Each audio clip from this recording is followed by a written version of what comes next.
What makes you better than your competitors? What your current customers like most about your product or service? The reason that I asked you these questions is because your customers will always have another choice. And if we have a choice, we'll go with the one who has that something extra special that can solve all our problems. Stick with me till the end of our video and you will know what is that something extra special that I'm talking about. Hi everyone, welcome to my channel Speaking Brand, and the topic for today's video is creating a killer unique selling proposition that builds hype.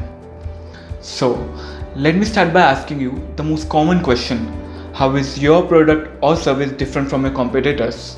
You can think a little and comment down below your answers. If you don't have an answer to it, you have to find it. It's as simple. Now, if you have an answer, great.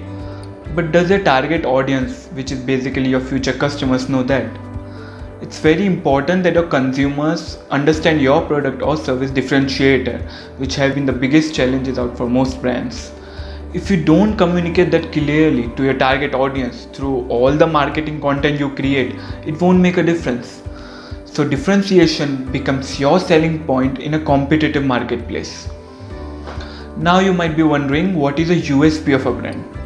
So USP is your key differentiator and the reason your customer will buy from you.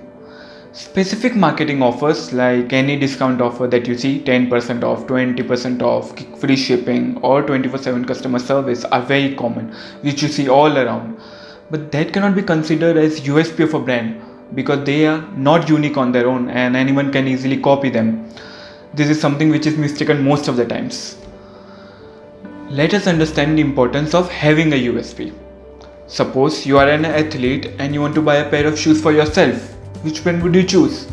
There are so many shoe brands in the market, but the first brand that comes to your mind will be obviously Nike, right? Just because Nike focuses on peak athletic performance, and that is the USP of Nike. Their every advertisement and marketing campaign is focused on it. That is the power of having a USP.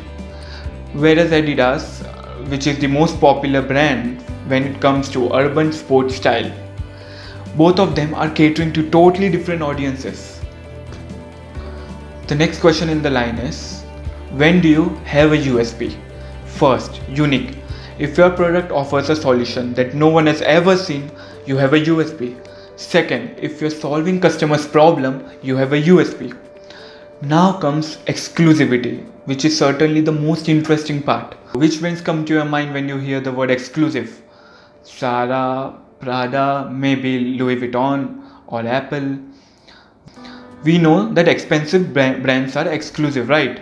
But not only expensive things are exclusive, the other most important deciding factor for a brand to be exclusive is scarcity. Scarcity is a time-limited model. Let me explain this to you by giving an example. A brand named Fifth Watches, which is an e-commerce online watch store. The most intriguing part of it is that they only sold on 5th of each month for only 5 days. Yes, only for 5 days in a month. The other days, the customers rather than shopping had to enter their email ID and sign up to the VIP wait list. They were in so demand that people would literally set their alarm and reminders on the selling date just to buy their watch. And the watch was nothing different or unique than any other, still it became exclusive in people's mind. On the first day of business, they sold over $100,000 worth of watches. Every month after 5 days of selling, they would literally go out of stock and the rest of the days they would work on their inventory and supply chain. As it's rightly said, you sell the sizzle and not the sausage. The important thing to note here is that they were exclusive by time and not by price. That became their market differentiator and the USP of their brand. And yes, I say that again, the watch had nothing new, nothing unique. It was like any other ordinary watch. Here we have reached the end of our video. I hope you guys liked it. In future, I'll be coming up with more interesting brand stories and concepts which may help build and grow your brand. Thank you.